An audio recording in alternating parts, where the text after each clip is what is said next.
హోలా హోలా హోలా అంటూ మిక్స్ అయిపోవాలా పడలేని పాడి చేసే పాడా వెల్ సెటిల్ ఫ్యామిలీ అనిపిస్తుంది చూడడానికి. మరి ఎందుకండి ఇన్ఫ్లుయెన్సర్ అయ్యారు?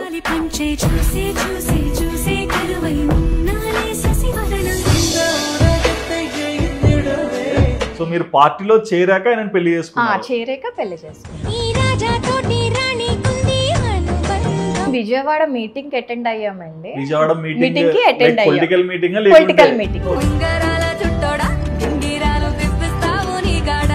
లేదు, నేను రాను, నేను తిన్నే మ్యారేజ్ చేసుకోవాలనుకుంటున్నా. కుండ బద్దలు కొట్టేశారు.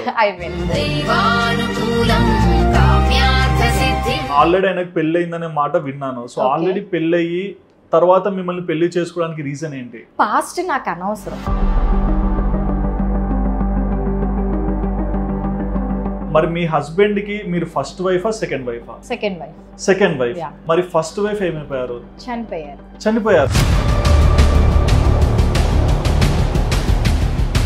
16 ఏళ్ల వయసున్న పెద్ద ఆయన చేసుకుంటున్నావా? మీ ఒపీనియన్ లో అమ్మ నాన్న ఉంటారు, మీ ఫ్యామిలీ వాళ్ళందరూ ఉంటారు, అన్ని నచ్చి చేసుకున్నానండి. ఇంకా నాకు పాస్ట్ ఫాదర్ ని ఎలా ఒప్పించారు? అదే చెప్తున్నాను కదా, తనంటే నాకు ఇష్టం.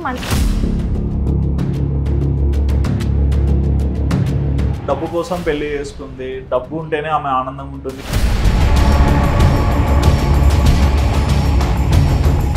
మీ డాడీ బాగున్నాడు అని కమెంట్ చేస్తారు. ఒక హస్బెండ్ ని డాడీ బాగున్నాడు అని కమెంట్ చేసినప్పుడు మీకు కోపం రాదా? తెలిసి చేసే వాళ్ళు కొంతమంది ఉంటారు, తెలియక చేసే వాళ్ళు కొంతమంది ఉంటారు. ఎవరి కోసం నేను బతకడం లేదు, ఒకళ్ళు చెప్పింది నేను చెయ్యను. బట్ ఇదే ఫ్యామిలీ మీద ఎఫెక్ట్ చూపిస్తుందా? అంటే మీ హస్బెండ్ కూడా మీరు సోషల్ మీడియాలో ఉండే చూస్తుంటారు. మా హస్బెండ్ కూడా నా కామెంట్స్ చూస్తుంటారు, మేము నవ్వుకుంటాం. How do you react? We are matured అండి. ఎన్ని జన్మలైనా ఇలాంటి లైఫ్ రావాలనే కోరుకుంటా.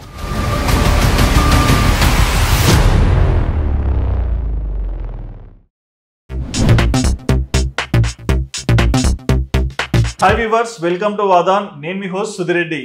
ఇవాళ మన ముందర ఒక స్పెషల్ గెస్ట్ వచ్చారండి వైజాగ్ నుంచి.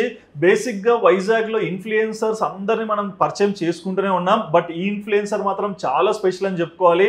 ఎక్కువగా తన ఇన్స్టాగ్రామ్ వీడియోస్ చూస్తే కొంతమంది పాజిటివ్గా, కొంతమంది నెగిటివ్గా రిసీవ్ చేసుకుంటున్నారు. ఇంతకీ తను ఎవరు అనుకుంటున్నారా? మౌనిక గారు. సో మౌనిక గారు లైఫ్ ఏంటి, తన మీద వచ్చే విమర్శలు ఏంటి, ఎందుకు ఇలాంటి కమెంట్స్ చేసి తనని ఇబ్బంది పెడుతున్నారు, అసలు తన బ్యాక్గ్రౌండ్ స్టోరీ ఏంటి, తన లైఫ్ ఎందుకు ఇలా లీడ్ చేసుకుంటున్నారు, ప్రతి ఒక్క డీటెయిల్ కూడా మౌనిక గారిని అడిగి తెలుసుకుందాం. ఇక లేట్ చేయకుండా మన మౌనిక శ్రీనివాస్ గారిని ఇంటర్వ్యూ చేసేద్దాం. హాయ్ అండి, ఎలా ఉన్నారు? అంటే బేసిక్ గా నేను చాలా మంది ఇన్ఫ్లుయెన్సర్స్ తో ఇంటరాక్ట్ అయ్యాను, బట్ ఫస్ట్ టైం ఒక మదర్ లాంటి ఇన్ఫ్లుయెన్సర్ తో ఇంటరాక్ట్ అవుతున్నాను. మిమ్మల్ని మదర్ అన్నానని ఫీల్ అవ్వకండి, సంతూర్ మదర్ అని చెప్తాను నేను. ఓకే, సో అంటే వెల్ సెటిల్ ఫ్యామిలీ అనిపిస్తుంది చూడడానికి. మరి ఎందుకండి ఇన్ఫ్లుయెన్సర్ అయ్యారు? సెటిల్డ్ అన్సెటిల్డ్ అనేది మనీతో ప్రతిదీ రాదు. మనీతో ఏది రాదా? మనీతో ఏది రాదు అలే, ప్రతిదీ రాదు. ఏది వేరు, ప్రతిదీ వేరు. ఓకే. అండ్ దట్టు ఇప్పుడు ఉన్న ఫాలోవర్స్ నేను డబ్బులు ఇవ్వలేదే, నన్ను అభిమానించి వచ్చేవాళ్ళు. ఐదర్ నెగిటివ్ ఆర్ పాజిటివ్, రెండింటిని కంపేర్ చేస్తే నన్ను ఇష్టపడే వాళ్ళు కొంతమంది ఉంటారు, లేకపోతే ఏంటిది అనుకున్న వాళ్ళు ఉంటారు. అది డబ్బుతో రాలేదే. ఈరోజు మీరు కూడా నా దగ్గర దాకా వచ్చారంటే నేను మీకేమి మనీ ఇచ్చో లేదో రండి అని అడగలే. అంటే మనీతో రాదు అన్నదైతే ఒక point. Okay, first point. Second question ఏంటంటే అదే మీరు చెప్పే దాంట్లోనే కంటిన్యూ క్వశ్చన్. మీరు బాగా రిచ్ అని చాలా మంది కమెంట్ చేస్తున్నారు, రిచ్చా కాదా? రిచ్ అదే నేను చెప్తున్నాను కదా, మా మనసులో రిచ్, మనసు రిచ్. ఓకే, మనీ రిచ్ అనే మనీ ఉంది కదా అని చెప్పి నేను ఎక్కడో లోపల ఉండిపోయి ఉంటే ఈ రోజు నేను ఇంతమందికి తెలిసేదాన్ని కాదు, నాలో పాజిటివిటీని గుర్తించేవాళ్ళు కాదు. సో మీ జర్నీలో నేను చాలా చూసాను ఇన్స్టాగ్రామ్ లో అండ్ మీ రీల్స్ లో అండ్ కొన్ని చోట్ల మీ గురించి తెలుసుకున్నాను. సో ప్రతిదీ నాకు డీటెయిల్ గా కావాలి. సో మీ హోమ్ టౌన్ ఎక్కడ? వైజాగ్. ఓ వైజాగ్ లోనే మొత్తం లైఫ్ అంతా? వైజాగ్. ఓకే, సో లైక్ చదువు ఏం చదువుకున్నారు? నేను డిప్లొమా అండి. డిప్లొమా తర్వాత BTech, triple electrical and electronics. Diploma తర్వాత బీటెక్, 10th తర్వాత డిప్లొమా, డిప్లొమా తర్వాత బీటెక్. నైస్. అంటే ఇంత మంచి ఎడ్యుకేషన్ బ్యాక్గ్రౌండ్ పెట్టుకుని ఎందుకంటే పాలిటిక్స్ లోకి వచ్చారు? పాలిటిక్స్ లోకి అంటే ఎక్కువగా ఇంట్లో లేడీస్ పాలిటిక్స్ చేస్తున్నాడు హస్బెండ్ అంటే పాలిటిక్స్ లో తిరుగుతున్నా అంటే అయ్యా అవసరమా నీకు అంటారు. బట్ మీరేంటి రివర్స్ లో ఉన్నారు?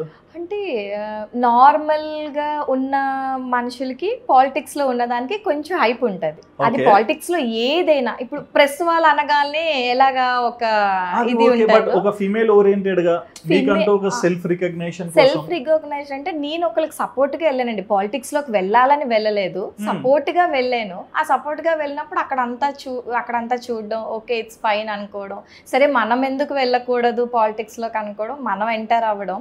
కాన్స్టిట్యున్సీస్ వల్ల ఏంటంటే నాకున్న కాన్స్టిట్యున్సీలో నాకు సపోర్ట్ కొంచెం తక్కువయ్యి, తక్కువ నాకున్న అంటే ఆల్రెడీ అక్కడ లేడీస్ ఉన్నారు, నేను న్యూ కామర్, వెంటనే సపోర్ట్ చేయాలంటే చేయలేరు. మనం ఏదో చిన్న అంటే ఇప్పుడు కార్యకర్తలాగో అలా వెళ్తే మనకేం అంత క్రేజ్ ఉండదు. సరే ఒక మంచి పదవితో వెళ్ళాలి, వెళ్ళడం ఒక మంచి పదవితో వెళ్ళాలి. ఎలా అంటే మాకున్న కాన్స్టిట్యున్సీలో ఆల్రెడీ లేడీస్ ఉన్నారు, వాళ్ళు ఆల్రెడీ పదవుల్లో ఉన్నారు. సరే ఇలా అయితే కాదు, దెన్ హౌ అని నేను మా స్టేట్ మహిళా ప్రెసిడెంట్ యాజ్ అ మహిళగా స్టేట్ మహిళా ప్రెసిడెంట్ ని కన్సల్ట్ అయ్యా. స్టేట్ మహిళా ప్రెసిడెంట్ శంకర పద్మశ్రీ గారు అని చెప్పి స్టేట్ మహిళా ప్రెసిడెంట్ ని కన్సల్ట్ అయ్యా. ఎలా ఏంటి నెక్స్ట్ అని చెప్పేసి ఆవిడ గుత్తుల శ్రీనివాసరావు గారు అని ఉంటారు, వెళ్ళి తనని కలవండి అని చెప్పారు. పొలిటికల్ గా వెళ్ళి కలవండి అంటే కలవడం. యాక్చువల్లీ తన కాన్స్టిట్యున్సీ వేరు, తనది ఈస్ట్ కాన్స్టిట్యున్సీ, నాది సౌత్. మళ్ళీ కాన్స్టిట్యున్సీస్ వేరు అన్నప్పుడు వాళ్ళకి క్లాసెస్ వచ్చేస్తాయి, ఎందుకంటే ప్రతి కాన్స్టిట్యున్సీకి ఇన్ఛార్జ్ ఉంటారు. వాళ్ళకి మరి ఎలా అంటే సరే అయితే నేను మొత్తం ఈస్ట్ కే మారిపోతా, ఐ మీన్ ఆధార్ అవన్నీ మారిపోవాలి. సరే ఈస్ట్ కి మారిపోతాను, మీరు సపోర్ట్ చేస్తారా శ్రీనివాస్ గారు అని అడగడం, ఆయన సపోర్ట్ చేయడం అనడం. శ్రీనివాస్ గారు వితిన్ ఫ్రాక్షన్ ఆఫ్ వీక్స్ లో యాజ్ అ స్టేట్ మహిళా వైస్ ప్రెసిడెంట్ గా బయటకు వచ్చా.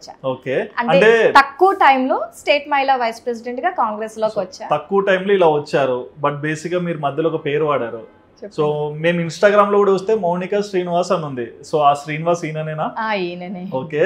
సో మీరు పార్టీలో చేరాక ఆయన పెళ్లి చేసుకున్నా. అండ్ బేసిక్ గా ఒక పార్టీలోకి వెళ్ళాక ఇప్పుడు ఆయన పెళ్లి చేసుకునే స్టేజ్ వచ్చిందంటే లైక్ మీది లవ్ మ్యారేజ్ అని చెప్పుకోవాలా? అవునండి, లవ్ మ్యారేజ్. అండ్ ఇక్కడ ఏంటంటే నేను కొన్ని చూసాను, ఆల్రెడీ ఆయనకు పెళ్లి అయిందనే మాట విన్నాను. మరి మీ హస్బెండ్ కి మీరు ఫస్ట్ వైఫా సెకండ్ వైఫా? Second wife. మరి ఫస్ట్ వైఫ్ ఏమైపోయారు? చనిపోయారు. ఓకే. అంటే చనిపోయాక ఆయన డిప్రెషన్ లో ఉన్నారా? అలా ఏమీ లేదండి, చనిపోయి చాలా డేస్ అయింది. చేసిన తర్వాత నేను పొలిటికల్ ఎంట్రీ, తర్వాత తన గురించి నేను తెలుసుకోవడం, అలా మ్యారేజ్ పర్పస్. అంటే ఇక్కడ ఏంటంటే ఇప్పుడు ఒక చోటికి వెళ్ళాక ఆయనతో మీరు రిలేషన్ లో ఉండొచ్చు, మీ ఇద్దరు మనస్తత్వాలు ఒకరికి నచ్చిందొచ్చు, బట్ ఇక్కడ మూడో వ్యక్తులు అందరు చూస్తుంటారు కదా. సో ఇక్కడ నుంచి ఏమైనా విమర్శలు వచ్చాయా? విమర్శలు అంటే మా ముందు మాట్లాడే రైట్ నాకు తెలిసినంత వరకు ఎవరికి లేదు, ఉండకపోవచ్చు, మాట్లాడరు. నా దాకా అయితే ఏమీ రాలేదు. ఏమన్నా విన్నారా? లేదు, మాటలు వచ్చాయి. అంటే బ్యాక్ నుంచి ఏంటి అని అంటే ఇప్పుడు నేను ఎన్ని చెప్పినా పాజిటివ్ గా చెప్పుకుంటుందిలే అని అంటారు. ఒక్కటి లైఫ్ లో ప్రతి ఒక్కరికి ఒక సపోర్ట్ అనేది కావాలి. అమ్మాయికి అబ్బాయి సపోర్ట్ కావాలి, అబ్బాయికి అమ్మాయి సపోర్ట్ కావాలి. కానీ యాజ్ వైఫ్ గా హస్బెండ్ సపోర్ట్ ప్రతి వైఫ్ కి నీడే. అలా ఏంటంటే సరే వాళ్ళిద్దరూ హ్యాపీగా ఉంటే పర్వాలేదు, ఏమైనా రాంగ్ స్టెప్, సరే తిను యంగ్ గా ఉంది ఈ lady, I mean my self మంచిగా ఉంది, ఏమైనా రాంగ్ డెసిషన్ తీసుకుంటాదేమో నాకు చెప్పేవాళ్ళు నాకు చెప్తారు. అలాగే తనకి చెప్పేవాళ్ళు కూడా సరే తనని నమ్ముతున్నా ఏంటన్నది నెక్స్ట్ పర్ఫెక్ట్ వేలో వెళ్ళండి, రిమార్క్ అనేది రాకూడదు. సో ఇప్పుడు మీరు అనే దాని ప్రకారం ఓకే, ఇది అవుట్ సైడర్స్. సో మీరు ఎప్పుడైతే ఆయన పెళ్లి చేసుకోవాలని డిసైడ్ అయ్యారో మీ ఫ్యామిలీలో మీ మదర్ ఫాదర్ గాని అంటే మేము విజయవాడ మీటింగ్ అటెండ్ అయ్యామండి. విజయవాడ మీటింగ్ కి అటెండ్ అయ్యాం. పొలిటికల్ మీటింగ్ అటెండ్ అయ్యా. అటు నుంచి వచ్చిన తర్వాత నేను ఇంటికి వెళ్ళిపోవాలి.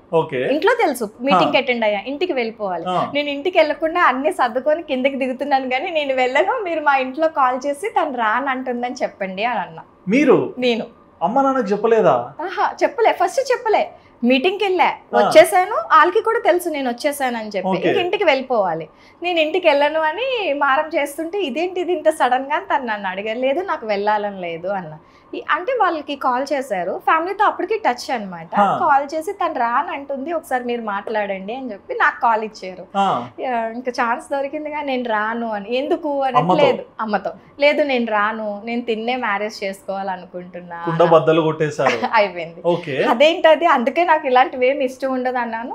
మేము ఇంత ఫ్రీడమ్ ఇచ్చాము, నువ్వు ఇలా చేస్తే ఎలా, మేము కూడా సొసైటీలో ఉన్నాం కదా, మరి ఏంటి అని అడగడం, నేను ఫోన్ కట్ చేసేసాను, ఏమి ఆన్సర్ చేయలేదు. అంటే బేసిక్ గా తల్లిదండ్రులు అంటే చాలా ఆప్యాయత ఉంటుంది, మీ బాండింగ్ కూడా చాలా ఎక్కువగా ఉంటుంది కదా, మరి అలాంటి సిచ్యువేషన్ లో మీ మదర్ కి అంత స్ట్రోక్ అంటే మా ఫ్యామిలీలో నాకు బాగా సపోర్ట్ అండి ఫ్రమ్ బర్త్. అంటే చిన్నప్పుడు వాళ్ళు ఏంటనేది మేబీ నాకు తెలియదేమో, నాకు వచ్చిన తర్వాత మాది జాయింట్ ఫ్యామిలీ, పిన్ని పెద్దమ్మ అందరూ కలిసి ఉంటారు. ఫ్యామిలీలో ఏంటంటే అది ఏం చెప్తే అది, నాకు ఏ రోజు నో అని ఎక్కడ చెప్పలే. అదే కాన్ఫిడెంట్ తో ఈ విషయంలో కూడా ఉన్నా. ఎందుకంటే నో చెప్పరు, కోప్పడతారు బట్ నో చెప్పరు. లేదా నన్ను అంటే సరే ఏజ్ ఉందనో లేదా పెద్ద సంథింగ్ బిగ్ ఫ్యామిలీ అనో ఏదో ఒకటి చెప్తారు, మన ఫ్యామిలీకి సెట్ అవ్వరనో చెప్తారు తప్ప నో అయితే చెప్పరు. కానీ ఇక్కడ ఒకటి ఉంది, అంటే నేను ఇన్స్టాగ్రామ్ లో చూసినప్పుడు కొంతమంది మీకన్నా పెద్దగా ఉన్నాడు ఈయన అని ఇట్లా కమెంట్ చేస్తారు కదా, అక్కడ మీరు ఒక ఆన్సర్ ఇచ్చారు. అంటే మీకన్నా మీ హస్బెండ్ ఎంత పెద్ద అంటే 16 years అన్నారు. సో మీ ఫాదర్ అయినా మదర్ అయినా మీ ఫ్యామిలీ అంతా కంబైన్డ్ ఫ్యామిలీ కాబట్టి 16 ఏళ్ల వయసున్న పెద్ద ఆయన చూసుకుంటున్నావా అని ఒక క్వశ్చన్ ఉండొచ్చు. మా ఫ్యామిలీ ఆల్రెడీ పాస్ట్ జనరేషన్స్ చూసి వచ్చారండి. వై బికాస్ పాస్ట్ జనరేషన్ లో 20 years గ్యాప్ ఉన్న వాళ్ళు కూడా ఉన్నారు. మన పూర్వం కాలం పెళ్ళిళ్ళన్నీ అలానే ఉండేవి. ఇప్పుడు వచ్చేసరికి ఏజ్ గ్యాప్ అంటే నేను కూడా వాళ్ళని చూస్తున్నాను కదా, వాళ్ళ ఏజ్ గ్యాప్ ఎంత అని కూడా నేను అడగడం జరిగింది. నా క్వశ్చన్ అంతే, అంటే 16 ఏళ్ల వయసు ఉంది నీకన్నా పెద్ద మనిషి అంటే కొంచెం డిఫరెన్స్ ఉంటుందేమోనని ఒకటి. సెకండ్ థింగ్ ఆల్రెడీ మ్యారేజ్ అయిపోయింది కదా ఆయనకి, అంటే అప్పటికి ఇష్టాలు ఉన్న తర్వాతే కదా తన గురించి మనం తెలుసుకోవడం ఇష్టపడిన తర్వాతే తన గురించి తెలుసుకోవడం స్టార్ట్ చేస్తాం. దానికి బిఫోర్ ఎప్పుడు కూడా వాళ్ళ పర్సనల్స్ మనకు అనవసరం. అదే చెప్తున్నాను, నన్ను అడిగారు ఎందుకు అని, ఇష్టపడ్డా నా లైఫ్ బాగుంటుంది అన్న నమ్మకం అయితే నాకు ఉంది, మీరు అదే నమ్మండి, నేనైతే హ్యాపీ లైఫ్ లీడ్ చేస్తాననే చెప్పా. స్టిల్ నౌ నేను ఏదైతే వాళ్ళకి మాట ఇచ్చానో, వాళ్ళు ఏదైతే ఏమో ఆలోచించు అన్న వాళ్ళు ఈ రోజు నాకన్నా మా హస్బెండ్ వాళ్ళకి ఇష్టమండి, నన్ను అంత బాగా చూసుకుంటారు. ఏదైతే నేను చెప్పానో మా పేరెంట్స్కి అవ్వచ్చు, ఎవరైతే నన్ను నో అని ఎందుకు ఇలాంటి లైఫ్ అన్న వాళ్ళు కూడా మ్యారేజ్ తర్వాత నువ్వు తీసుకున్న డెసిషన్ రైట్, డబ్బు కోసం అవన్నీ పక్కన పెడితే యాజ్ అ హస్బెండ్ గా తన తోడు నాకు అవసరం. అండ్ ఫస్ట్ వైఫ్ తో ఏమన్నా కిడ్స్ ఉన్నారా? లేరండి, లేరు. ఒక్కటండి, పాస్ట్ నాకు అనవసరం. చాలా మంది లైఫ్స్ లోనే యాజ్ హస్బెండ్ అండ్ వైఫ్ చాలా మంది ఉన్నారు. గొడవలు రావడానికి రీజన్స్ పాస్ట్ ఎత్తుతారు. Ladies, main ladies. అంటే లేడీస్ ని ఇలా అన్నానని ఏం అనుకోవద్దు. కొంతమంది లేడీస్ ఎవరైతే నా ఒపీనియన్ ఎవరైతే లేడీస్ ఉన్నారో పాస్ట్ ఎత్తడం, పాస్ట్ టాపిక్స్ తీయడం, అది అసలు అంటే పాస్ట్ అంటే హస్బెండ్ విషయంలోనే కాదు, మనం ఒకప్పుడు ఇలా బతికాం ఇప్పుడు ఇలా ఉన్నాం, మనకు ఒకప్పుడు ఏమీ లేదు ఇప్పుడు. పాస్ట్ అనేది ఎప్పుడు ఏ లైఫ్ లోని కూడా అంటే పాజిటివ్నెస్ లో ఆలోచిస్తే ఓకే, అలా చూస్తే ఇప్పుడు పాజిటివ్నెస్ లో ఎలా అంటే ఈ రోజు ఇలా ఉన్నాం కదా, ఒక స్టెప్ పెరగాలి, ఒక స్టెప్ ఎదగాలి అని పాజిటివ్ వేలో ఆలోచించుకుంటే పర్వాలేదు. నెగిటివ్ ఉండేటప్పుడు పాస్ట్ ఇలా అంట కదా, హస్బెండ్ అయినా కూడా నీకు ఒక లవర్ ఉన్నారు కదా, ఇప్పుడు మ్యారేజ్ చేసుకున్నప్పుడు అన్నీ తెలుసుకునే చేస్తావు, మధ్యలో ఎవరో థర్డ్ పర్సన్ వచ్చి ఏదో చెప్తారు ఆల్రెడీ ఇది ఇలా తిరిగింది అని చెప్పి. ఏ హస్బెండ్ అండ్ వైఫ్లో కూడా థర్డ్ పర్సన్ వన్స్ మ్యారేజ్ అయిపోయిన తర్వాత థర్డ్ పర్సన్ మాటలు అనేవి వచ్చాయంటే గొడవలు స్టార్ట్ అవుతాయండి. థర్డ్ పర్సన్ రాలేనంత వరకు కూడా వాళ్ళ లైఫ్లో గొడవలు ఉంటాయి, అప్ అండ్ డౌన్స్ ఉంటాయి, కానీ వాళ్ళ లైఫ్ డిస్టర్బెన్స్ అవ్వదు. థర్డ్ పర్సన్ ఎంటర్ అయ్యాక డిస్టర్బెన్స్ స్టార్ట్ అవుతుంది. నేను యాక్సెప్ట్ చేస్తాను, బట్ మాకంటే పాస్ట్ అనవసరం, మేము యాక్సెప్ట్ చేస్తామండి. మేము దాని గురించి ఏం నెగిటివ్ గా మాట్లాడాలి అనుకోవట్లేదు, అది కంప్లీట్ గా మీ ఒపీనియన్. మీ ఒపీనియన్ లో అమ్మ నాన్న ఉంటారు, మీ ఫ్యామిలీ వాళ్ళందరూ ఉంటారు, అన్ని నచ్చి చేసుకున్నానండి. ఇంకా నాకు పాస్ట్ అనవసరం. ఎలా ఒప్పించారు అదే చెప్తున్నాను కదా, తను అంటే నాకు ఇష్టం అంతే. వాళ్ళేమి తనకు సెకండ్ మ్యారేజ్ అయిందా ఫస్ట్ మ్యారేజ్ అయిందా అవన్నీ క్వశ్చన్ చేయలే. సరే మా అమ్మాయి ఇష్టపడింది, సరే ఇంత గ్యాప్ ఉంది, ఒకసారి ఆలోచిద్దాం, టైం తీసుకున్నారు. సో మరి ఇంట్లో వాళ్ళతోనే పెళ్ళయిందా లేకుంటే? లేదండి, లేదు, ఇంట్లో వాళ్ళతోనే మ్యారేజ్ అయింది. వాళ్ళ ఫ్యామిలీ వీళ్ళ ఫ్యామిలీ అందరు దగ్గరుండే మంచిగా మ్యారేజ్ చేసుకున్నాం. ఓకే. అండ్ ఇక్కడ ఇంకోటి అడగాలి, అంటే ఇది ఏంటంటే నేను చూసిన దాంట్లో పాజిటివ్ కొన్ని అడుగుతాను, నెగిటివ్ కొన్ని అడుగుతాను. సో నెగిటివ్ విషయంలో ఏంటంటే ఒక కమెంట్ రాశారు, డబ్బు కోసం పెళ్లి చేసుకుంది, డబ్బు ఉంటేనే ఆమె ఆనందంగా ఉంటుంది, బేసిక్ గా లేడీస్ అందరూ అంతే, డబ్బు ఉన్న వ్యక్తిని చూసుకుంటారు, లైఫ్ సెటిల్ చేసుకుంటారని. సో ఇలాంటి వాళ్ళకి మీ ఆన్సర్ ఏంటి? డబ్బు లేని వాళ్ళు కూడా చాలా హ్యాపీగా లైఫ్ లీడ్ చేసే వాళ్ళు ఉన్నారు. డబ్బు ఉంటేనే లైఫ్, ఇప్పుడు సరే మా హస్బెండ్ దగ్గర డబ్బులు ఉంది, డబ్బు ఇచ్చేసి వెళ్ళిపోయి మనిషి లేకపోతే అది హ్యాపీనెస్ కాదు. డబ్బుతో పాటు తనమంతా ఉండాలి. డబ్బు ఇంపార్టెంటే లైఫ్ లో, బట్ డబ్బే లైఫ్ కాదు. మీరు ఏ రీల్ పెట్టినా ఏ మెసేజ్ పెట్టినా ఫట్ ఫట్ ఫట్ అని వస్తారు. డబ్బులు కావాలండి, ప్రెసెంట్ ఉన్న జనరేషన్ లో డబ్బులు కావాలి, ఎందుకంటే అది లేకపోతే మనకు వాల్యూయే లేదు. అలా అని డబ్బే ప్రపంచం, డబ్బే లైఫ్ అనుకొని అయితే ఉండకూడదు. సరే నువ్వు డబ్బులు ఇచ్చేస్తే చాలు, నేను వెళ్ళి షాపింగ్ చేసుకుంటా అని అయితే మటుకు ఏ ఆడదాయి అనుకోకూడదు. సరే డబ్బులు ఇస్తున్నా, నువ్వు వెళ్ళి ఏమైనా తెచ్చుకొని రా, అలాని రోజు హస్బెండ్ ని షాపింగ్లు తీసుకెళ్ళి రోజు రా అని అయితే నేను చెప్పను. ఉన్నంత వరకు కూడా ఏదైతే 100 రూపీస్ లోనే హ్యాపీగా ఉండాలి. 1000 రూపీస్ లో హ్యాపీగా ఉన్న వాళ్ళు ఉంటారు, లాక్స్ లో హ్యాపీగా ఉన్న వాళ్ళు ఉంటారు. మనీతో పాటు రిలేషన్స్ కూడా ఇంపార్టెంట్. రిలేషన్ మీ ఇద్దరు బాగుంటే ఆటోమేటిక్ గా మనీ వస్తుంది, ఇద్దరు మీ కష్టపడతాం. Relation important. సెకండ్ క్వశ్చన్ అంటే దీంట్లో ఇంకోటి ఏంటంటే బేసిక్ గా మీరు మీ హస్బెండ్ తో వీడియోస్ ఎక్కువగా పెడతారు, ఈ బంధాన్ని చూడాలని ఇంటెన్షన్ తో చూసే వాళ్ళు ఉంటారు, వీళ్ళేంటారు ఇంత సంతోషంగా ఉన్నారని క్వశ్చన్ చేసే వాళ్ళు కూడా ఉంటారు. సో ఇక్కడ ఏంటంటే మీ డాడీ బాగున్నాడు అని కమెంట్స్ చేస్తారు. ఒక హస్బెండ్ ని డాడీ బాగున్నాడు అని కమెంట్ చేసినప్పుడు మీకు కోపం రాదా? కోపం అంటే తెలిసి చేసే వాళ్ళు కొంతమంది ఉంటారు, తెలియక చేసే వాళ్ళు కొంతమంది ఉంటారు. ఒక కామెంట్ కి తన హస్బెండ్ కాదు, నా ఫాదర్ కాదు, నా హస్బెండ్ అని చెప్పడం కూడా జరిగాక కూడా కామెంట్స్ చేసే వాళ్ళు ఉంటారు. మీ ఫాదరా చెప్పాక కూడా మీ ఫాదరా అని. ఒక్కటండి, లైఫ్లో ప్రతి ఒక్క లైఫ్ ఎలా ఉంటుంది అంటే, ఇప్పుడు మీరు ఉన్నారంటే మార్నింగ్ లేసి నేను వర్క్ వెళ్ళాలి, వర్క్ టెన్షన్తోని పరుగులు పెట్టాలి. మార్నింగ్ లేసాక నైట్ అయిన తర్వాత ఫ్యామిలీకి కొంత టైం ఇచ్చినా కూడా బుర్ర ఎలా ఆలోచిస్తుంది అంటే, మార్నింగ్ వర్క్ ఏంటి, మార్నింగ్ నేను ఏం షూట్స్కి వెళ్ళాలని ఆలోచిస్తుంది.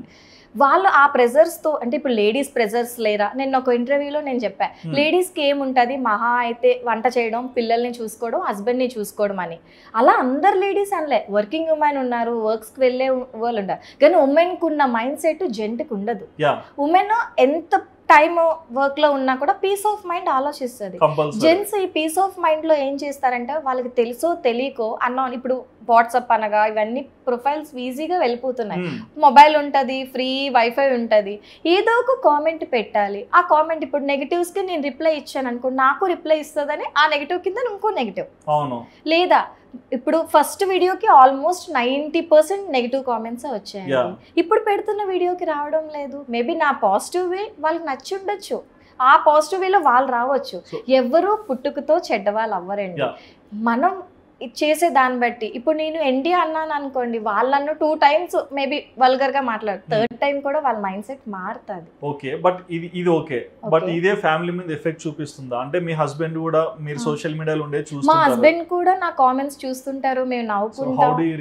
వీఆర్ మెచ్యూర్డ్ అండి. ఏదో చిన్న ఎవరో వాళ్ళకి ప్రొఫైల్ కూడా ఉండదు, వాళ్ళు వచ్చి కామెంట్ పెడితే ఆ కామెంట్ కోసం మేమిద్దరం డిస్కస్ చేయడమే time waste first of all.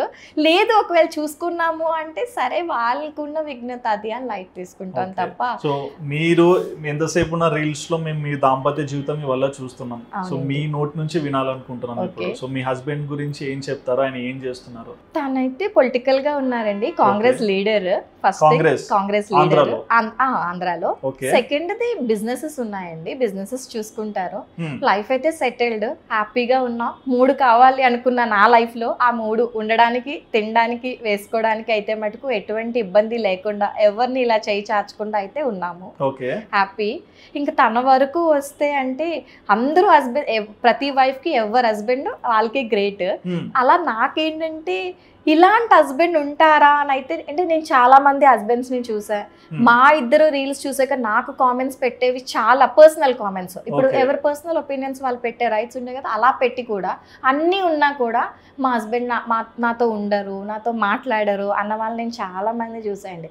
దాంతో పోల్చుకుంటే నేను చాలా హ్యాపీ, బిందాస్. అంటే ఇంకా ఎలా అంటే తను లేని నేను లేను అన్నట్టే లైఫ్ లీడ్ చేస్తున్నాను. ఓకే, సో అంటే ఒకప్పుడు మీరు తీసుకున్న డెసిషన్ ని అపోజ్ చేసిన వాళ్ళు ఉంటారు, సపోర్ట్ చేసిన వాళ్ళు ఉంటారు. సో ఈ రోజు ఈ అపోజ్ చేసిన వాళ్ళు రియాక్షన్ ఏంటి? అపోజ్ చేసే వాళ్ళంటే చాలా మంది ఏమనుకుంటారండి అంటే, నార్మల్ గా లవ్ చేసిన వాళ్ళని కూడా చూసి ఇది ఎంతకాలంలే అనుకున్న వాళ్ళు ఉంటారు. ఇలాంటి లవ్ అనేసరికి ఇదేం వర్కౌట్ అవ్వదు అనుకున్న వాళ్ళు ఉంటారు. బట్ మ్యారేజ్ అయ్యే టైంలో మటుకు అందరూ కూడా ఏదైతే నువ్వు స్టాండ్ తీసుకున్నావో దాని మీదే ఉన్నావు అన్న వాళ్ళు చాలా మంది ఉన్నారు. తన తరపు నుంచి అయితే అలా అనేవాళ్ళు ఎవరు లేరు, కానీ నా తరపు నుంచి అయితే మటుకు చాలా మంది నువ్వు చేస్తుంది తప్పు, ఎందుకు ఇలా డిసిషన్ తీసుకున్నావు అన్న వాళ్ళే ఏ మాట మీద అయితే స్టాండ్ అయి ఉన్నావో, ఇప్పుడు మేబీ లవ్ అన్న రోజులు తిరిగి ఇప్పుడు అన్న చెల్లెలు వెళ్తేనే సొసైటీ వేరే వేరేగా అనుకుంటుందండి. వాళ్ళు ఏంటో మనకు తెలియక, తెలిస్తే అన్న వాళ్ళది వాళ్ళకి మూర్ఖత్వం, తెలియక అన్న వాళ్ళు తెలుసుకున్న తర్వాత అనరు. అలా ఏంటంటే ఇది ఎంతకాలం అన్నవాళ్ళు ఉన్నారు. బట్ ఎప్పుడైతే మ్యారేజ్ అయ్యి ఒక బేబీకి మదర్ అయ్యానో అంటే అయిపోయింది, ఇంకా అక్కడితో స్టాప్. ప్రేమకి వయసు లేదంటారు. అది బాల్యంలో అయినా వృద్ధాప్యంలో అయినా ఎప్పుడైనా సరే ప్రతి ఒక్కరి మనసుకి ఫ్రెండ్స్ గా కొందరు నచ్చుతారు, మనకు తోడు ఉండగా వైఫ్ లాగా నచ్చే వాళ్ళు ఉంటారు. మరి మీ లవ్ స్టోరీలో ఎవరు ప్రపోజ్ చేశారు? నేనే ప్రపోజ్. మీరే?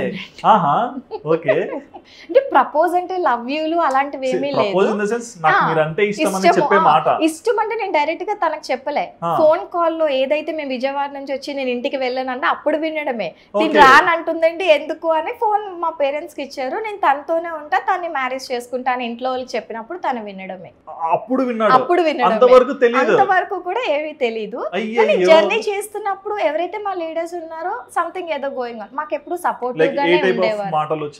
మాటలు అంటే మ్యారేజ్ చేసుకుంటేనే దీనికి ఒక వాల్యూ, ఈ రిలేషన్ కి ఒక వాల్యూ. మ్యారేజ్ చేసుకోకుండా ఎటువంటి స్టెప్ వేసినా కూడా బ్యాడ్ అయిపోతుంది అని చెప్పే వాళ్ళు ఉన్నారు. నాకైతే మీ మైండ్ లో ఫస్ట్ నుంచి మ్యారేజ్ చేసుకోవాలని ఉన్నానా? లేకుంటే మ్యారేజ్ చేసుకోవాలని ఉండే నేను రిలేషన్ లోకి దిగాను. ఇప్పుడు మీరు ఇష్టం అని చెప్పాక ఆయనకి, ఆయన నేను చేసుకోను అని అంటే సో మీ అన్నారండి. ఎందుకంటే అప్పటికే నేను వాళ్ళ ఫ్యామిలీతో కూడా టచ్ లో స్కాన్ చేసి డైరెక్ట్ ఇట్లా ఒలేసేసారు.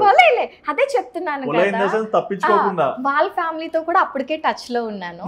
వాళ్ళ ఫ్యామిలీ కూడా అంటే వాళ్ళ ఫ్యామిలీ ఒక ఇద్దరు సిస్టర్స్ ఉన్నారు, ఒక బ్రదర్ ఉన్నారు.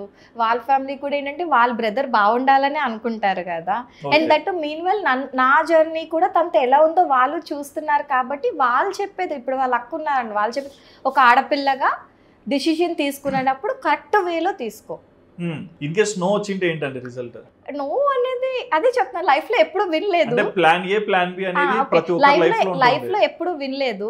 నో అని చెప్పుంటే తను నేను ఎలా కన్విన్స్ చేసుకోవాలో నాకు అయినా వదిలేదు. నా హస్బెండ్ ఇంత ఇష్టం ఎలా వచ్చింది అతనికి? చెప్పాను కదండి, అంటే బయట పర్సన్స్ ని, అన్నోన్ పర్సన్స్ ని చాలా బాగా చూసుకుంటారు. ఇప్పుడు మీరే పరిచయం అయ్యారు అనుకోండి తనకి, మీకన్నది ఎటువంటి ఆపద రాకూడదు. అది ఎన్ని రోజులు పరిచయం అనేది పక్కన పెడితే మీకు ఎటువంటి ఇబ్బంది రాకూడదు. అలా అని ఏదో డబ్బులు ఇచ్చేస్తామనో లేదా మీకు అలా అని కాదు. మాటలో కూడా ఇప్పుడు పొలిటికల్లో నాతో జర్నీ చేసి మా ఇంటికి వచ్చిన వాళ్ళు కూడా కొంతమంది ఉన్నారు.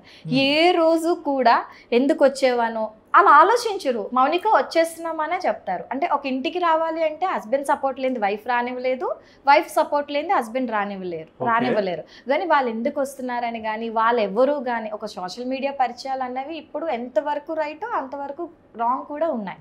కానీ ఏ రోజు కూడా వాళ్ళు ఎందుకు వస్తున్నారని కానీ, ఏంటి అని కానీ, ఎక్కడికి వెళ్తున్నావు అని కానీ, ఇప్పుడు ఆఫ్టర్ సోషల్ మీడియా పరిచయం అయిన తర్వాత నా అనుకున్న ఫ్రెండ్స్ నాకు పరిచయమే హైదరాబాద్లో ఆల్మోస్ట్ నేను 1 month ఉన్నాయండి. 1 month వాళ్ళ ఇంట్లో ఉన్నా. సో మీ లవ్ లో మీకు ఆల్రెడీ ఒక బేబీ వచ్చారు కదా, సో బేబీ వచ్చాక సో లైఫ్ ఎలా ఉంది? బేబీ కావాలని అనుకున్నారా? అనుకున్నామండి. అక్కడ కూడా తనేమి వెంటనే నాకు బేబీ కావాలి, నాకు పిల్లలు లేరు అనలే. నీ లైఫ్ నువ్వు ఎంత ఎంజాయ్ చేయాలనుకున్న తర్వాతే మనం బేబీని అని అన్నారు తప్ప ముందే బేబీ అలా ఏమి అయితే ఎక్కడ నాకు రిస్ట్రిక్షన్స్ నో అన్న వర్డ్స్ నేను ఎక్కడ తన నుంచి వినలే. ఒకవేళ నేను తప్పు చేసినా కూడా దానంతట అది తెలుసుకోవాలి, చేయనీలే అన్న మైండ్ సెట్ తప్ప అది తప్పు అది చెయ్యొద్దు అని అయితే మటుకు ఎప్పుడు చెప్పలేదు. బట్ బేసిక్ ఒక రిలేషన్ లో అన్ని ఉంటాయి, గొడవలు వస్తాయి, సర్దుకుంటారు. నేను ఎప్పుడు గొడవ వస్తుందా అని ఎదురు చూస్తాను. మా రిలేషన్ లో అయితే ఎప్పుడు రాదు.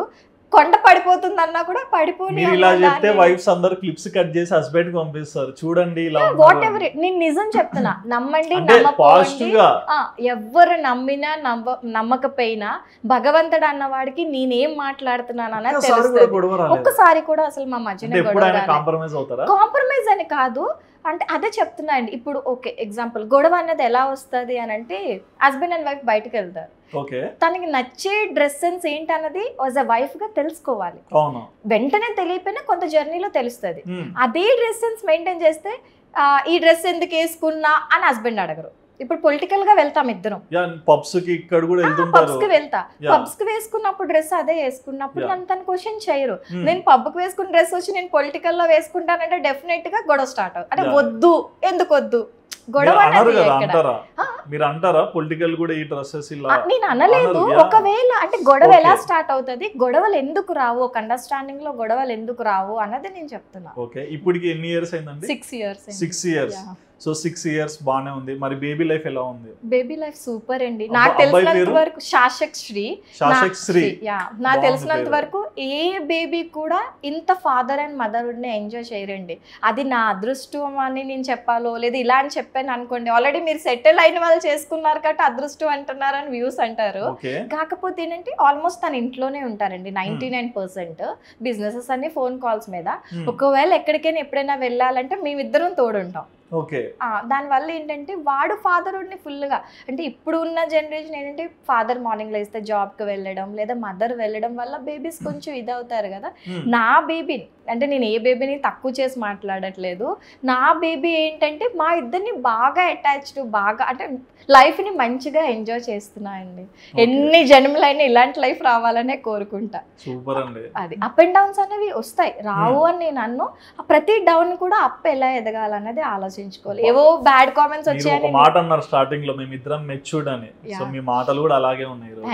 అండ్ ఇంకో విషయం ఏంటంటే బేసిక్ గా మీరు హౌస్ వైఫ్ గానే ఉంటారు, ఎక్కువగా బయటికి పార్టీ ఆఫీసెస్ ఇట్లా తిరుగుతుంటారా? బాబు పుట్టలేనంత వరకు పార్టీ ఆఫీసెస్ కు వెళ్ళేదానండి. 9th month ప్రెగ్నెన్సీ దగ్గర నుంచి ఇంకా నేను అన్ని స్టాప్ చేసేసాను, ఇంట్లోనే ఉండడం. బాబుకి 5 years వచ్చేదాకా మాక్సిమం వెళ్ళను. వెళ్ళాలి అని అనుకుంటే మటుకు ఆ కేర్ వేరేగా ఉంటది. ఓకే, అండ్ మీ లైఫ్ లో మీరు పాజిటివ్స్ చూస్తున్నారు, మరి మీరు ఎక్కువగా ఇబ్బంది పడిన సిచ్యువేషన్స్ ఏంటి? ఇబ్బంది పడే అంటే ఏదైనా మాటలు కావచ్చు, మీరు ఏదైనా సాధించాలనుకోవచ్చు, మాటలు పడి మీ కంట్లో కన్నీళ్ళు వచ్చిన సిచ్యువేషన్స్? అలా ఎప్పుడు జరగలేదు. లేదు, అలా ఎప్పుడు జరగలే. నా లైఫ్ నేను అనుకున్నట్టు ఈ రోజు వరకు లీడ్ చేశాను. అంటే ఏది కూడా మనసుకి తీసుకోలే. పాజిటివ్ తీసుకుంటానేమో కానీ నెగిటివ్ అసలు తీసుకోను నేను ఏడవడానికి. మనం ఎంత మంచిగా ఉన్నా రాయి అయినా బుడదైనా చల్లుతూనే అదే చెప్తున్నాండి. అవి జరిగి ఉండొచ్చు, బట్ నేను తీసుకోలేదు. అంటే వాళ్ళు ఎవరు నా మీద రాలేసేయడానికి, నన్నేం పెంచట్లేదు, పోషించట్లేదు. ఎవరో రాయేస్తే మనం ఏడ్చేసాం అనుకోండి, వాళ్ళకి ఇంకా మనం లూజ్ అయినట్టు అవుతాం తప్ప. మేబీ నా హస్బెండ్ ఏమనంటే నేను ఏడవాలి. ఈవెన్ దో నా పేరెంట్స్ ఏమన్నా కూడా ఇప్పుడు నేను ఏడవను. ఎందుకంటే ఆల్రెడీ నా కావాలనుకున్న వ్యక్తితో నేను ఉన్నాను. తను ఒక్కరిదే నాకు ఇంపార్టెంట్. పేరెంట్స్ అన్న వాళ్ళు కూడా సాధారణంగా ఇప్పుడు దాకా ఏం అనలే. యాక్చువల్లీ అందరి మధ్యలో పెరిగా, పెద్దమ్మ, పిన్ని, చిన్న అందరి మధ్యలో. కానీ వాళ్ళు కూడా ఎప్పుడు కూడా ఇబ్బంది, నేను మేబీ వాళ్ళు ఇబ్బంది పెట్టుండొచ్చు, ఎందుకంటే ఈవెంట్స్ అని ఇలాంటి మ్యారేజ్ చేసుకుంటానని తప్ప వాళ్ళు ఏ రోజు కూడా ఇబ్బంది పెట్టలేదు. కాబట్టి ఈ రోజు నేను ఈ స్టేజ్ లో ఉన్నాను. ఓకే, సో అంటే ఇంతకు ముందు మీ పేరెంట్స్ ఏమన్నా మ్యాచెస్ తెచ్చేవాళ్ళ పెళ్లి చేయాలని? అలా ఏం అనుకోలేదండి. అంటే నేను ముందుగానే చెప్పా, నేను సెటిల్ అయితే మంచిగా సెటిల్ అవ్వాలి, మళ్ళీ వెనక తిరిగి నా లైఫ్ నేను చూసుకోకూడదు. మంచిగా సెటిల్ అవ్వాలంటే మీరా మీకు వచ్చే హస్బెండ్ తో పాటు ఫస్ట్ చెప్పలేదు. నేను సెటిల్ అవ్వాలి. ఏ హస్బెండ్ వస్తారని ముందే మనకి తెలియదు కదా. ఎలాంటి హస్బెండ్ వచ్చినా కూడా అండి, సపోర్టింగ్ వైఫ్ ఉంటే డెఫినెట్ గా వాళ్ళిద్దరు కూడా వెనక్కి తిరగకుండానే లైఫ్ లీడ్ చేయొచ్చు. ఓకే, అండ్ ఇన్ఫ్లుయెన్సర్ అయ్యాక, సోషల్ మీడియా ప్రొఫైల్ లోకి వచ్చాక చాలా మంది మీరు చూస్తుంటారు, పరిచయాలు వస్తుంటాయి. సో ఈ సోషల్ మీడియా ప్లాట్ఫామ్ ఎలా ఉంది? సోషల్ మీడియా ప్లాట్ఫామ్ అంటే మాక్సిమం నేను అందరితో మాట్లాడతానండి. ఒకరితో ఒకరికి మాట్లాడానని అసలు నేను చెప్పను. తెలియకుండానే అంటే తెలిస్తే ఏం జరుగుతుంది అని కాదు, తెలియకుండా ఎవరి టాపిక్ ఎవరి దగ్గర ఎత్తకుండా ఉన్నంత వరకు కూడా అందరితో రిలేషన్స్ బాగుంటాయండి. ఎప్పుడైతే ఒకరు మాట్లాడుకున్నా, ఇక్కడ మాటలు అక్కడ మాటలు ఇక్కడ చెప్తామో ఆ రిలేషన్స్ ఎలా అవుతాయి అని అంటే తగ్గిపోతుంది. వదిలేసుకుంటామని అనను. అది సోషల్ మీడియా అయినా, ఫ్యామిలీలో అయినా, ఎక్కడైనా సరే అందరితో ఉండు, హ్యాపీగా లైఫ్ లీడ్ చేయి. ఏ టాపిక్స్ ఎవరితోనే డిస్కస్ చేయొద్దు. నేనైతే మెయిన్ అక్కడే ఉంటానండి. ఎంత నెగిటివ్ వచ్చినా కూడా అది పాజిటివ్ వేలో చూడడానికే నేను ట్రై చేస్తాను. నెగిటివ్స్ అంటే అనేవాళ్ళు ఉన్నారు, ఏవైతే కామెంట్స్ వచ్చాయో అవి నిజమా అని అడిగిన వాళ్ళు ఉన్నారు, కానీ వాళ్ళకి ఇచ్చే ఆన్సర్తో వాళ్ళు మళ్ళీ నన్ను క్వశ్చన్ చేయరు. ప్రతి కమెంట్ కూడా రిప్లై ఇస్తున్నారు. ఫస్ట్ వీడియోకి చాలా వరకు ఇచ్చానండి, ఎందుకంటే once I'm in the social media, ఇలా ఇంటర్వ్యూస్ వస్తాయని అప్పుడు నాకు తెలియదు కదా. వాళ్ళకి తెలియాలి నేనేంటి అన్నది. ఆ తెలియడంలోనే ఇప్పుడు ఆ బ్యాడ్ కామెంట్స్ ఆగాయి. అదే నేను అప్పుడు ఇవ్వలేదు అనుకోండి, ఇంకా అది అలా కంటిన్యూ అవుతుంది. చాలా మంది లేదు నువ్వు రిప్లై ఇవ్వకపోతే కంటిన్యూ అవ్వదు, కామెంట్స్ ఆఫ్ చేసుకో అంటే ఎవరి కోసం నేను బతకడంలే. ఒకళ్ళు చెప్పిందే నేను చెయ్యను. నేను ఎందుకు కామెంట్స్, నేను తప్పు చేస్తే నేను కామెంట్స్ ఆఫ్ చేస్తాను, నేను తప్పు చేయడం లే. అండ్ మీరు సోషల్ మీడియాలోకి వచ్చాక పాపులారిటీ వచ్చింది, మీ బాబు బర్త్డే ఫంక్షన్స్ కూడా అంత ఇన్ఫ్లుయెన్సర్స్ ని పిలిచి వైజాగ్ మొత్తం ధూమ్ ధామ్ గా చేస్తుంటే చాలా మంది జెలస్ గా ఫీల్ అయ్యారు.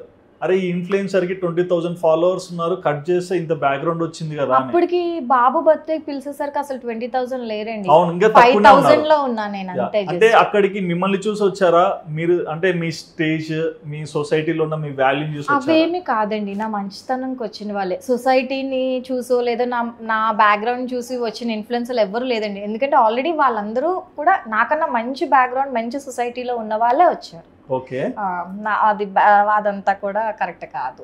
నన్ను చూసి, నేను పిలిచే విధానం చూసి అప్పటికప్పుడు తెలియకుండా పిలిచిన వచ్చిన వాళ్ళు కూడా ఉన్నారు. మరి ఓవరాల్ గా మీరు సోషల్ మీడియా ప్లాట్ఫామ్ కి వచ్చాక మీ హస్బెండ్ కూడా సపోర్ట్ ఇస్తున్నారు, ఎక్కడ కూడా రిస్ట్రిక్షన్స్ పెట్టలేదని చెప్పారు కదా. అండ్ ఇక్కడ నుంచి మిమ్మల్ని లైక్ చేసేవాళ్ళు, డిస్లైక్ చేసేవాళ్ళు, కమెంట్ చేసేవాళ్ళు, పాజిటివ్ ఆర్ నెగిటివ్, ఇలాంటి వాళ్ళకి మీరు ఏమైనా చెప్తారా? ఫస్ట్ థింగ్, ఎవరి లైఫ్ వాళ్ళ ఇష్టం అండి. ఐదర్ జెంట్ ఆర్ లేడీ, ఎవరి లైఫ్ వాళ్ళ ఇష్టం. నెగిటివ్ అనేది ఎవరు కూడా పుట్టుకతో నెగిటివ్ అవ్వరండి. మేబీ వాళ్ళ లైఫ్, వాళ్ళ తాలూకా దీనివల్ల మేబీ నెగిటివ్ పెడుతున్నారో, లేదా చెప్పిన తర్వాత కూడా సరే ఫస్ట్ పెట్టారు, నేను చెప్పాక కూడా నెగిటివ్ పెడుతున్నారు అని అంటే తెలిసి తెలియక చేసే తప్పులే తప్ప ఎవరు కోరుండి కామెంట్ చేయాలని అయితే కాదు. మా మధ్యనేమి ఆస్తి తగాదాలు లేవు. నన్ను వచ్చేదో అంటే వాళ్ళకి ఏమీ రాదు, నేను వాళ్ళని ఏమేనన్నా ఏమీ రాదు. నా పాజిటివ్ కామెంట్స్ వాళ్ళకైతే నేనేమీ చెప్పదలుచుకోలేదు, వాళ్ళు నా మనుషులు. నెగిటివ్ కామెంట్స్ పెట్టే వాళ్ళు ఏంటి అని అంటే ఎవరి లైఫ్ స్ట్రక్చర్ వాళ్ళది, ఎవరి ఇష్టం వాళ్ళది, ఎవరి పర్సనల్ ఒపీనియన్స్ వాళ్ళది. ఒక్కళ్ళు ఒక లైఫ్ డెసిషన్లోకి తీసుకున్నారు అని అంటే వెనకాల ఎంతో, ఇప్పుడు ఫ్యామిలీని ఒప్పించడం అవ్వచ్చు, ఏది ఎంత పాజిటివ్ మైండ్ అయినా కూడా ఎక్కడో దగ్గర వాళ్ళు ఒప్పుకుంటారా లేదా, వాళ్ళు చేస్తారా లేదా అన్నది. ఇక్కడ ఏమీ కూడా చాలామంది ఉన్నారు, హస్బెండ్స్తో చేయకపోతే నీకు హస్బెండ్ లేరా అని అడిగిన వాళ్ళు ఉన్నారు, హస్బెండ్తో చేస్తే ఏం చేస్తున్నావులే అన్న వాళ్ళు ఉంటారు. అందాన్ని అన్నది మనం కొరుకు తినమండి. హ్యాపీనెస్ అన్నది ప్రతి ఒక్క లైఫ్లో ఇంపార్టెంట్. నేను ఏదైతే హ్యాపీనెస్ కోరుకున్నాను అనుకున్నానో అది నా లైఫ్లో ఉంది కాబట్టి నాకు ఎటువంటి నెగిటివ్ కామెంట్స్ వచ్చినా నేను అస్సలు కేర్ చేయను, చాలా లైట్. లేదు ఇంకా వాళ్ళు పెడతాను అనుకుంటే అది ఇంకా వాళ్ళ విఘ్నత, up to them. Okay, so overall గా చూస్తున్నారు కదండి, బంధం అనేది ఎప్పుడు ఎలా మొదలవుతుంది, ఎలాంటి రిస్ట్రిక్షన్స్ లో మనం ఒక వ్యక్తికి దగ్గర అవుతాం అనేది ఎవ్వరూ చెప్పలేరు. సో మౌనిక గారి మీద మనం చాలా మంది కొంచెం పాజిటివ్గా, కొంతమంది నెగిటివ్గా ఇలా తీసుకుంటూ వచ్చారు. బట్ తన మనసులోని మాటలు విన్నారు కదా. సో ఒక స్త్రీగా తన వ్యక్తిగత జీవితాన్ని తనే ఇష్టంతో ముందరు తీసుకెళ్లారు అండ్ వాళ్ళిద్దరు సంతోషంగా ఉన్నారు. మరి ఇలాంటి ఫ్యామిలీ లైఫ్ హ్యాపీగా ఉన్న వాళ్ళందరినీ చూసి మనం ఎందుకు జడ్జ్ చేయాలి? సో వాళ్ళ లైఫ్ వాళ్ళకి పర్సనల్గా వదిలితే ఎంత బాగుంటుంది. మరి మౌనిక గారు ఇన్ని రోజులు మీకు చెప్పని చాలా క్వశ్చన్స్కి ఆన్సర్స్ అయితే ఈ ఇంటర్వ్యూలో చెప్పారు కదా.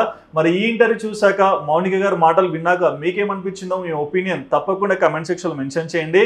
And please do subscribe our channel Aadhan for more updates.